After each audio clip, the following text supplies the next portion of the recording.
biz. And now we're going to focus on something quite interesting, actually. The Franchise Association of South Africa's Franchise Awards for Excellence in Franchising, sponsored by Sanlam, was held at this a couple of weeks ago and honoured those franchise brands that have bucked the negative trends to show resilience and growth in these trying times.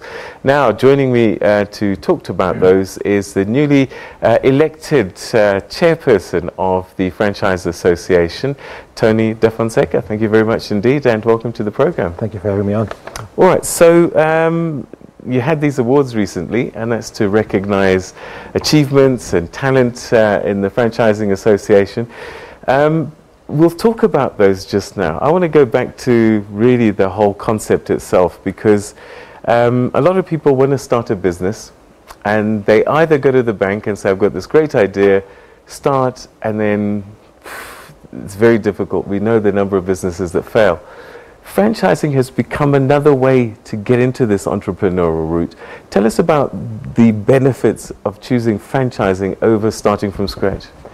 I think one of the most compelling reasons is the fact that it's a tried and trusted business.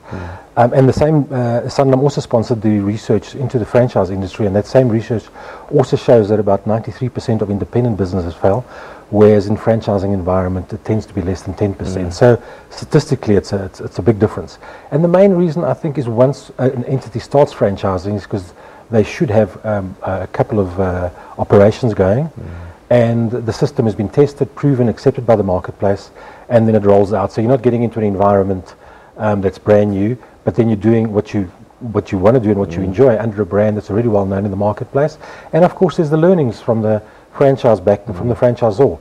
The systems are there, the tools are there. If things aren't working, you can not only get the advice from the franchisor, but from your peers, from your fellow franchisees, and what's worked in their environment and what challenges they faced.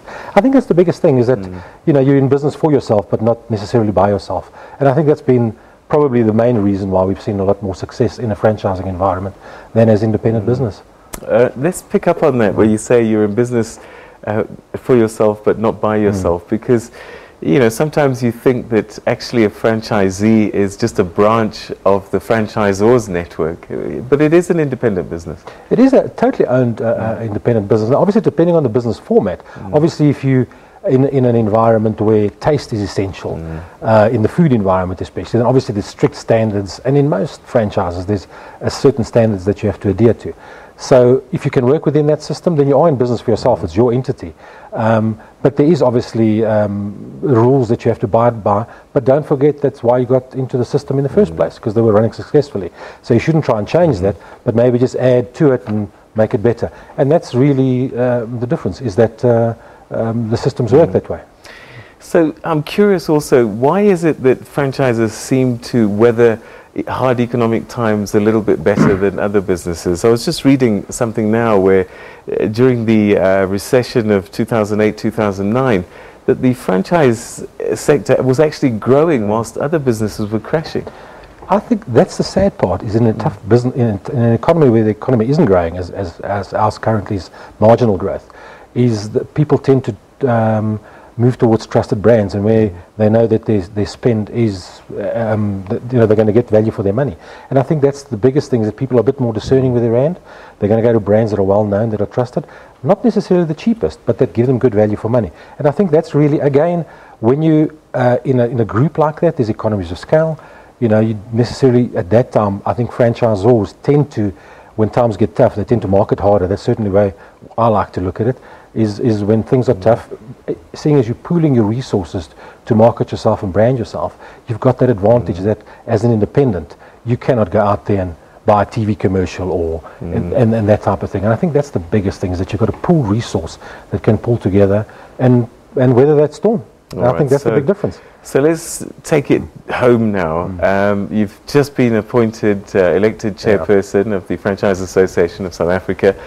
We've got big issues with unemployment, and the finance minister is looking for the private sector to help grow the economy. 100%. What is Mr. Da Fonseca, chairperson, going to be doing to try and assist in that process?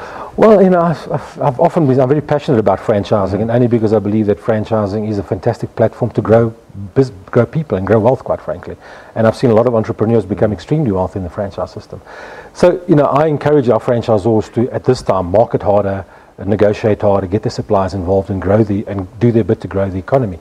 I think of most importance is that I think the market, and even our leaders in political circles, need to realize that the franchise system is a system that can work not only for typical businesses, but even for social services, because a lot of people think of franchising only in the food sector, and that between food and retail, it's about 40% of the industry. There's other 27 categories that we have in our business, from business to business services. So the franchise concept and model works across various sectors. And what I'd like to see is more investment going into social services being under a franchise model, where it goes out into communities and where there's a brand behind them and the training behind them, and to grow that employment in and I encourage franchisors as well to look at how they can stimulate the economy, especially in our communities and that. So I think franchising, we need to think broader than just brands that we're aware of, but take the concept of the backing you've got from a system that works and put it into healthcare, into our communities, into distributing water in our communities, and get people into business. As Clem Sutton said, it's not complicated, it's not that difficult. All we need to do is create 1 million small businesses, and the rest will be easy. So that's what we've got to focus on, is create an environment where business can grow and flourish, and create that environment where it's attractive to invest. Okay, so the franchise awards happened. Tell us a little bit about what the winners portrayed, really. What would you say they best showed? I think most importantly, if we look at the categories that won, it shows resilience. And we're showing sectors. Now, if you look at what's interesting is that a lot of the winners aren't even in the food business, is what we typically see as franchise.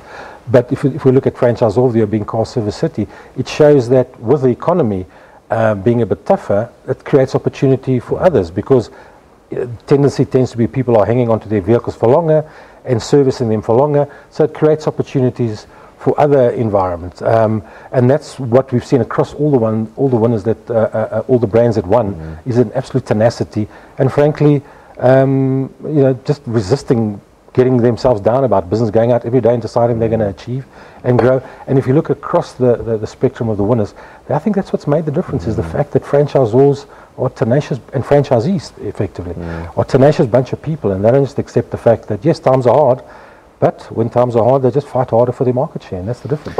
All right, so what would you say would be the biggest lesson that all entrepreneurs across the country could learn from the franchising industry? What's that golden nugget that's kind of made your sector work so well that they could learn? Shared knowledge and shared learnings, integrity in business, I think that's the most important. And just remembering that the consumer or your customer, in whatever environment you are, is obviously looking for a reasonable value for their money, but not always the cheapest. So focus on quality, focus on loving your client, giving them the best value for money you can.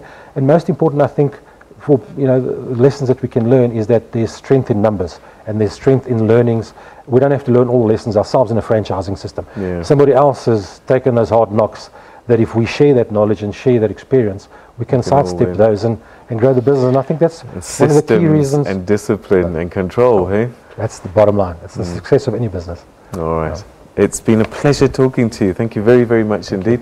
Congratulations on your appointment as the new chairperson, and we look forward to you building all of these businesses that are going to develop all this employment across the country. Let's hope we can contribute to that. That's certainly our challenge.